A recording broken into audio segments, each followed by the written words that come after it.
और अब वक्त है हमारी खास पेशकश, हम जीतेंगे। देश इस वक्त महामारी के संकट से जूझ रहा है। तमाम परेशानियों के बीच जो चीज सबसे ज्यादा जरूरी है वो है पॉजिटिव बने रहना। हमारे आसपास ऐसे कई उदाहरण हैं जो बताते हैं कि पॉजिटिव रहें तो कोरोना जैसी महामारी को भी हराया जा सकता है। लोगों में पॉजिटिविटी बढ़ाने के लिए कोविड रिस्पांस टीम यानी कि CRT, समाज हितैषी नागरिक, धार्मिक और सामाजिक संगठनों की एक पहल चल रही है। समाज में सकारात्मक वातावरण का निर्माण करने के लिए पॉजिटिविटी अनलिमिटेड हम जीतेंगे व्याख्यान श्रृंखला का आयोजन किया गया है। कल से शुरू हुई ये व्याख्यान श्रृंखला 15 मई तक आयोजित होगी। इस व्याख्यान श्रृंखला में बड़ी बड़ी हस्तियां संबोधित कर रही हैं। व्याख्यान श्रृंखला का समापन 15 मई को RSS प्रमुख डॉक्टर मोहन भागवत करेंगे। आज व्याख्यान श्रृंखला को श्री श्री रविशंकर संबोधित कर रहे हैं। जोश को जगाइए। जोश को जगाने से उदासीपन अपने से दूर हट जाएगा और यही समय है वो जोश जगाने का और होश संभालने का। दूसरी बात है होश संभालना। होश संभालने से हम भावुकता में आके बह नहीं जाएंगे, जिससे हम बाद में अफसोस करते रहेंगे। जब भी भावुकता से हम बह जाते हैं बाद में अफसोस होता है। इसलिए दूसरी बात यह है कि हम अपना होश संभालें।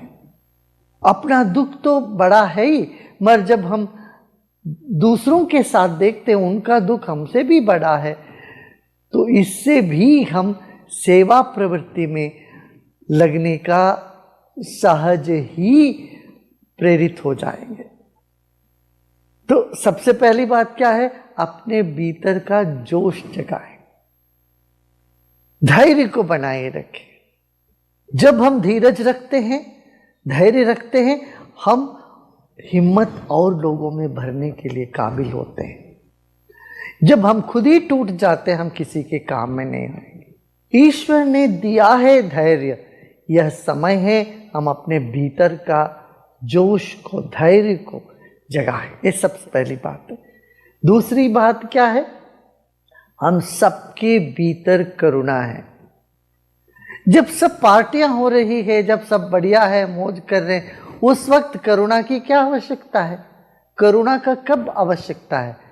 जब व्यक्ति उदास है, दुखी है, दर्द से पीड़ित है, यहां करुणा अपने भीतर जगाएं। करुणा जगाने का मतलब यह है कि हम सेवा कार्य में लग जाएं। अपने से जो हो सकता है वो सेवा हम दूसरों को करें। आपने सुना होगा एक नर्स, उसकी खुद के परिवार में किसी की मृत्यु हो गई, मगर वो अस्पताल में डटी रही, सेवा करती रही, ताकि उनको पता था कि और यहाँ जो मरीज है उनका देखभाल करने का जिम्मेदारी है मेरे ऊपर है। ये इस भाव से वो सेवा में डटी रही। तो करुणा और सेवा का मनोभाव हम अपने भीतर जगाएं। सबके भीतर है ये, ऐसा नहीं है कि नहीं है, कहीं से हमें लाना है। हर एक व्यक्ति के भीतर छिपी हुई है सेवा भाव। तो यह समय है उस भाव को प्रकट करने का। सेवा में लग जाएं, तब भी हमारा मनोबल बढ़ जाता है। ये दूसरी बात। तीसरी बात यह है, जैसे हमने कहा जोश को तो जगाया, मगर होश संभालना है। जो नियम है, कानून है, उसका पालन करते रहना है, औरों को भी उसे प्रेरित करते रहना है, होश संभालना है। ये भी बड़ा आवश्यक कदम है हम सबको उठाने के लिए। यूँ जब हम दुखी होते हैं, हमारा मन में अस्थिरता आती है, हम अस्वस्थ लगते हैं मानसिक तौर पर, तब होश को बैठते हैं। उस वक्त हम जो भी करते हैं उस पर हमें अफसोस होने लगता है। तो होश संभाला। ये कैसे संभाल? कुछ प्राणायाम किया करें, ध्यान किया करें, मंत्रों का उच्चारण किया करें। इससे क्या है, एक अनूठी अद्भुत आत्मबल हमको प्राप्त होता है। इस सदियों से हमारे पूर्वज करते आए हैं। जब बच्चे परीक्षा देने जाते हैं तब वो भगवान को याद करते हैं। देखिए, साल भर जैसे बीता भी हो, भगवान को याद भी नहीं किया हो, मगर जब परीक्षा नजदीक आ जाता है, बच्चे भगवान को याद करते हैं। तो ऐसे ही ये मनुष्य जीवन का सबसे बड़ा परीक्षा है। कम से कम इस वक्त हम सबको ईश्वर भक्ति को हमारे भीतर जगाना है। ये जान के हमको आगे बढ़ना है कि ईश्वर है और वो हमको बल देंगे और दे रहे हैं। निर्बल के बलराम, हम ये बार बार कहते हैं। इस धारणा की परीक्षा है अभी। हम निर्बल है। ये वायरस जिसको हमने देखा भी नहीं, देख भी नहीं सकते हैं, उसके साथ लड़ना पड़ रहा है। हम अपना कमजोरी को, अपनी अशक्तता को इस वक्त इतना साफ साफ महसूस कर रहे हैं। कम से कम इस वक्त हमें ये भूलना नहीं चाहिए, निर्बल के बलराम। ये बात हम सब अनुभव कर रहे हैं, असहायता अनुभव कर रहे हैं। इस वक्त हमको याद करना पड़ेगा वही बात, निर्बल के बलराम। ईश्वर विश्वास हमको मानसिक तनाव से दूर रखता है, ठीक है ना। इन बातों पर यदि हम ध्यान देते हैं, दुख से हम बाहर आ सकते हैं। योग का उद्देश्य यही है, हेयम दुक्खम अनागतम। जो दुख कभी आ रही है, आया नहीं, उसको रोकना है, ये योग का है। और जो दुख आ गया उससे बाहर निकलने के लिए भी योग है। योग, प्राणायाम, ध्यान, इसको तो हमें जीवन में अपनाना चाहिए। और साथ ही साथ अपना भोजन पर ध्यान दें, सही सही भोजन करें, आयुर्वेदिक चीज़ों को अपना जीवन में उपयोग करें। हल्दी लीजिए, अमृत लीजिए, गुडोची अमृत, यष्टि मधु। कोविड के बाद भी बहुत कमजोरियां होती है शरीर में।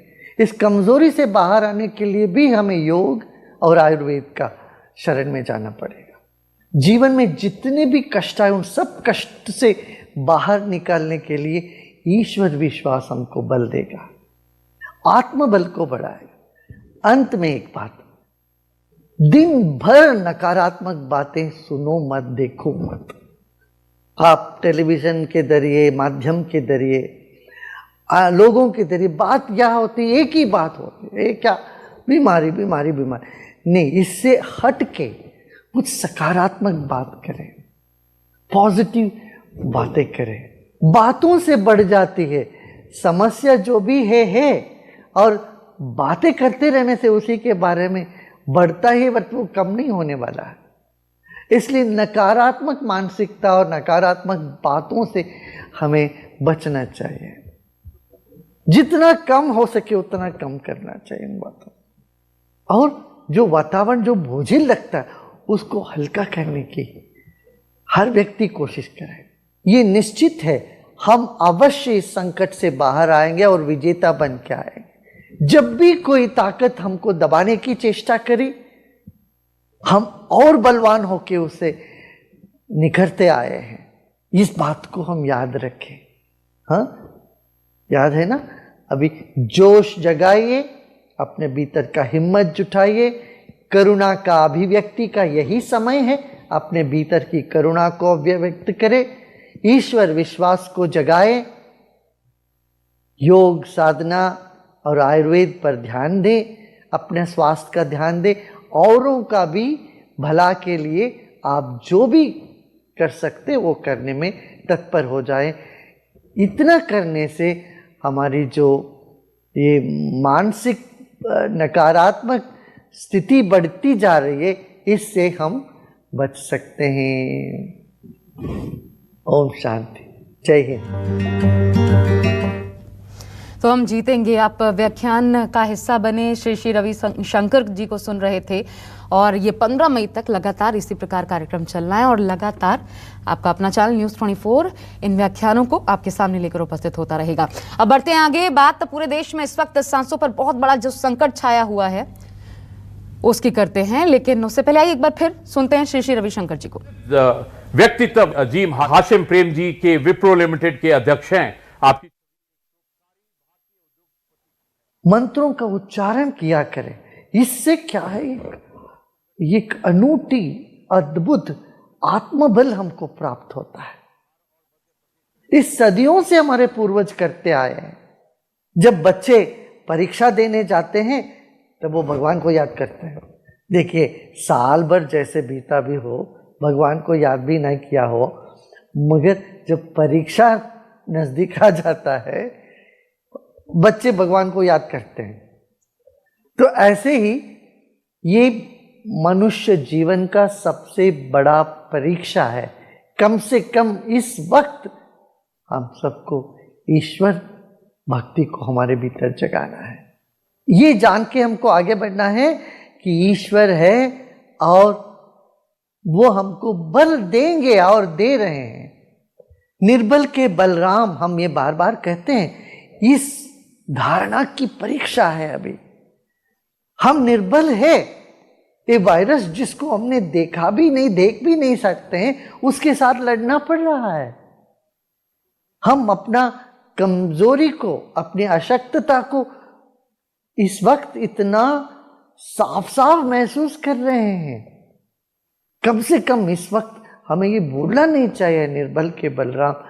ये बात हम सब अनुभव कर रहे हैं, असहायता अनुभव कर रहे हैं। इस वक्त हमको याद करना पड़ेगा वही बात, निर्बल के बलराम।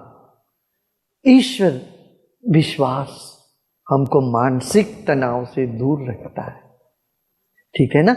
इन बातों पर यदि हम ध्यान देते हैं, दुख से हम बाहर आ सकते हैं। योग का उद्देश्य यही है, हेयम दुक्खम अनागतम। जो दुख कभी आ रही है, आया नहीं, उसको रोकना है, ये योग का है। और जो दुख आ गया उससे बाहर निकलने के लिए भी योग।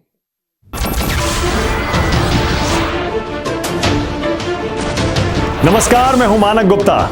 अगर आपको हमारा ये वीडियो पसंद आया हो तो इसे लाइक और शेयर जरूर करें। और हां, हमें सब्सक्राइब और फॉलो करना ना भूलें ताकि आप देश और दुनिया की कोई खबर मिस ना करें। तो जुड़े रहिए हमारे साथ और देखते रहिए न्यूज़ 24।